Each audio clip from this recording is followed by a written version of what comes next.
Here is the doctor's opinion about alcoholism and Alcoholics Anonymous. We of Alcoholics Anonymous believe that the reader will be interested in the medical estimate of the plan of recovery described in this book. Convincing testimony must surely come from medical men who have had experience with the sufferings of our members and have witnessed our return to health. A well-known doctor, chief physician at a nationally prominent hospital specializing in alcoholic and drug addiction, gave Alcoholics Anonymous this letter: "To whom it may concern, I have specialized in the treatment of alcoholism for many years. In late 1934, I attended a patient who, though he had been a competent businessman of good earning capacity, was an alcoholic of a type I had come to regard as hopeless. In the course of his third treatment, he acquired certain ideas concerning a possible means of recovery. As part of his rehabilitation, he commenced to present his conceptions to other alcoholics, impressing upon them that they must do likewise with still others. This has become the basis of a rapidly growing fellowship of these men and their families. This man and over 100 others appear to have recovered. I personally know scores of cases who were of the type with whom other methods had failed completely. These facts appear to be of extreme medical importance because of the extraordinary possibilities of rapid growth inherent in this group. They may mark a new epoch in the annals of alcoholism. These men may well have a remedy for thousands of such situations. You may rely absolutely on anything they say about themselves. Very truly yours, William D. Silkworth." The physician who, at our request, gave us this letter has been kind enough to enlarge upon his views in another statement which follows.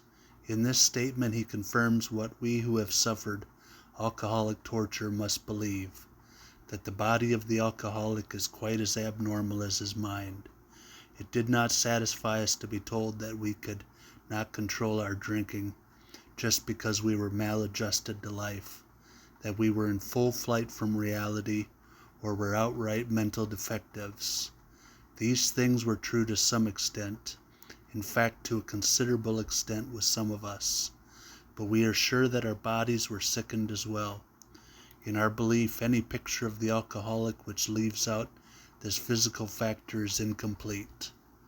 The doctor's theory that we have an allergy to alcohol interests us. As laymen, our opinion as to its soundness may, of course, mean little, but as ex-problem drinkers, we can say that his explanation makes good sense.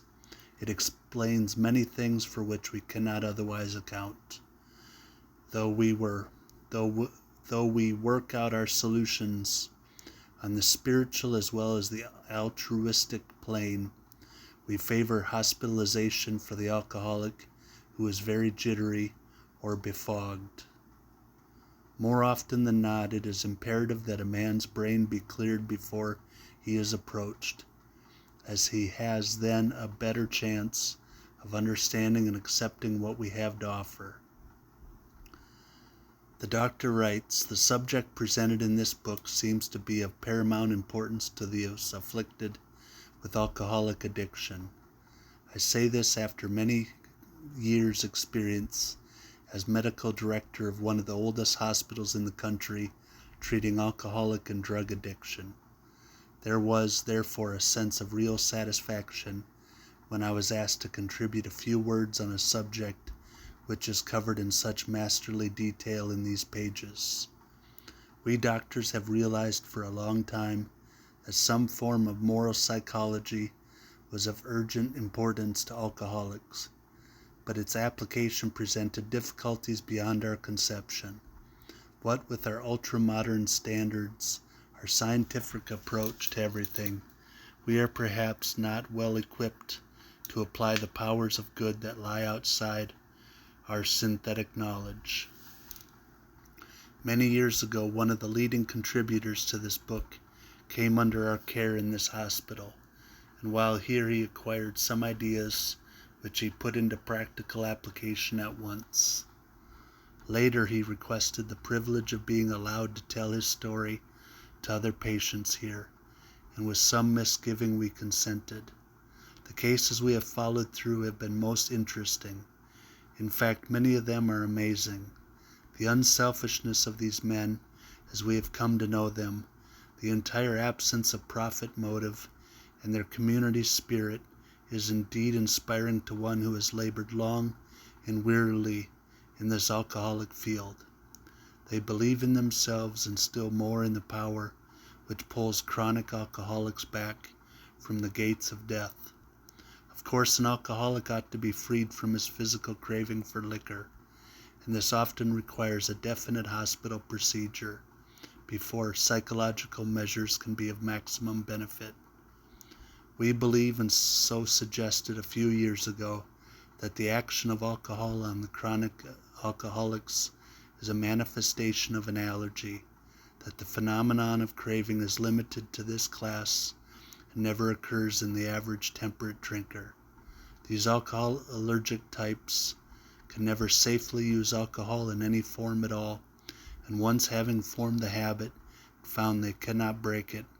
Once having lost their self-confidence, their reliance upon things human, their problems pile up on them and become astonishingly difficult to solve. Frothy emotional appeal seldom suffices. The message which can interest and hold these alcoholic people must have depth and weight. In nearly all cases, their ideals must be grounded in a power greater than themselves if they are to recreate their lives. If any fell that has a psychiatrist directing a hospital for alcoholics, we appear somewhat sentimental. Let them stand with us a while on the firing line.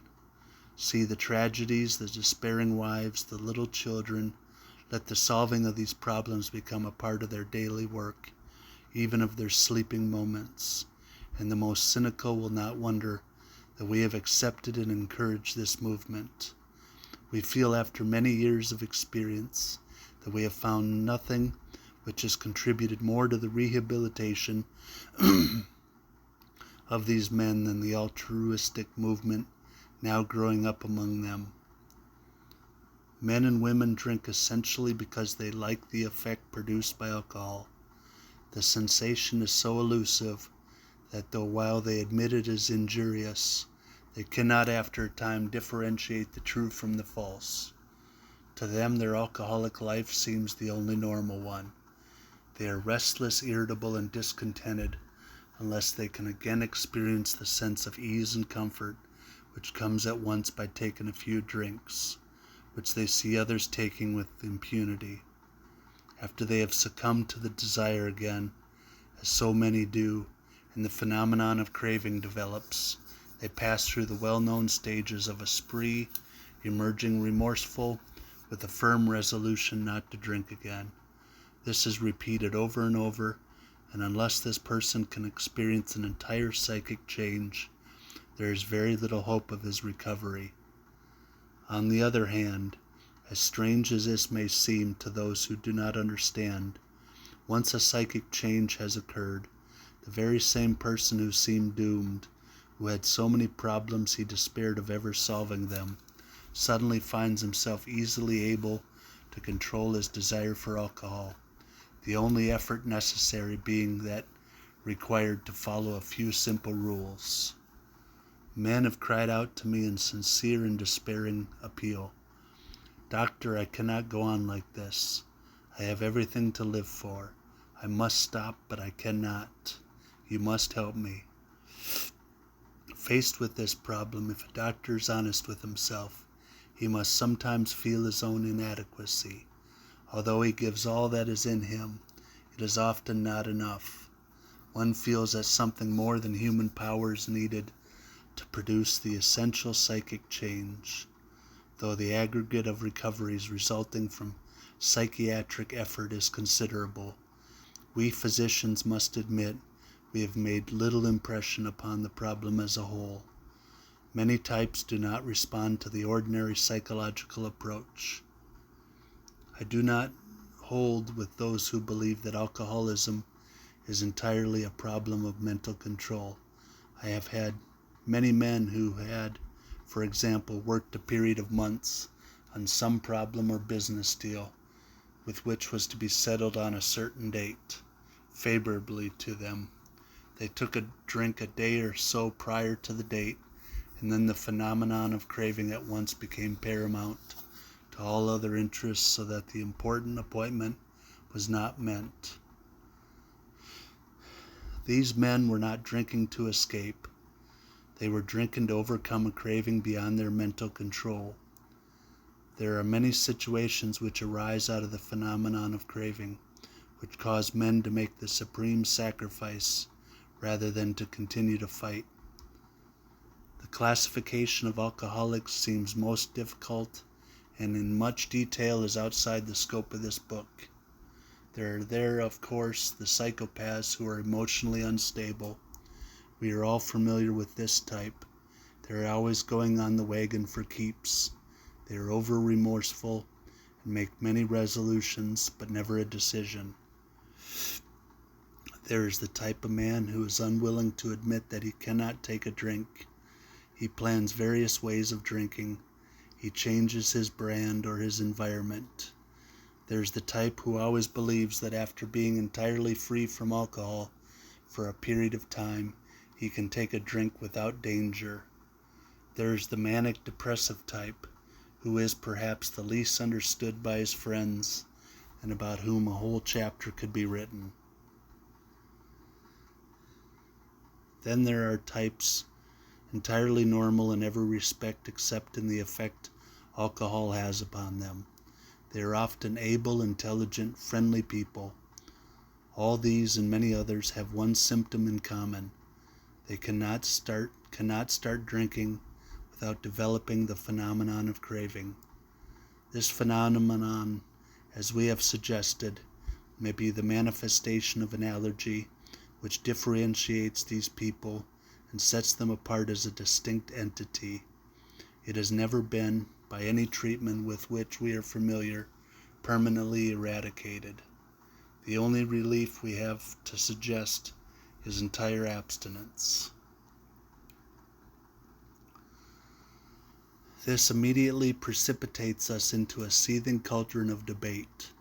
Much has been written pro and con, but among the physicians, the general opinion seems to be that most chronic alcoholics are doomed. What is the solution? Perhaps I can best answer this by relating one of my experiences. About 1 year prior to this experience, a man was brought to be entreated for chronic alcoholism.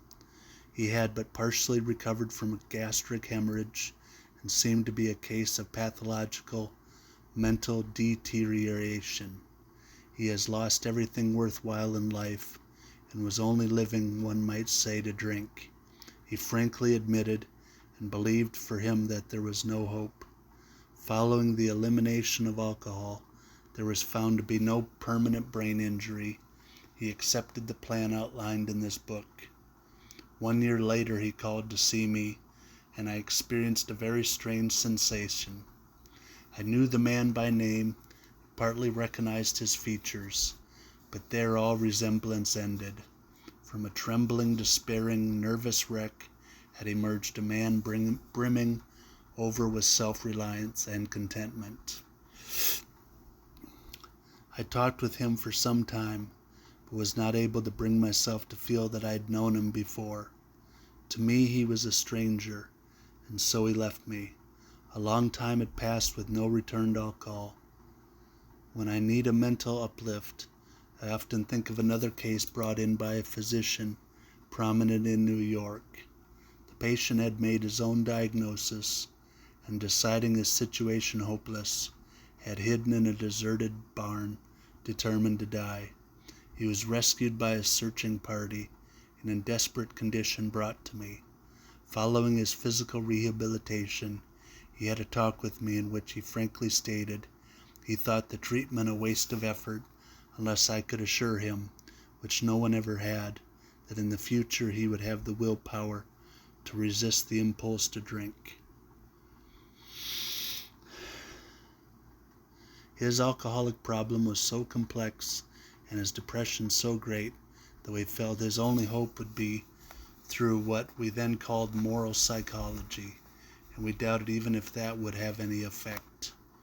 However, he did become sold on the ideas contained in this book. He has not had a drink for a great many years. I see him now and then, and he is as fine a specimen of manhood as one could wish to meet. I earnestly advise every alcoholic to read this book through and through. Perhaps he came to scoff. He may remain to pray. William D. Silkworth. And I'm Jeff. I'm an alcoholic. And reading this reminds me of how desperate and hopeless I used to be, and how the 12 steps and the power of my higher power has sobered me up, and now I feel like I can do anything, and I'm free from alcohol, and now I can help other people, and there's a million things to do when I'm sober. And with that, I'll pass.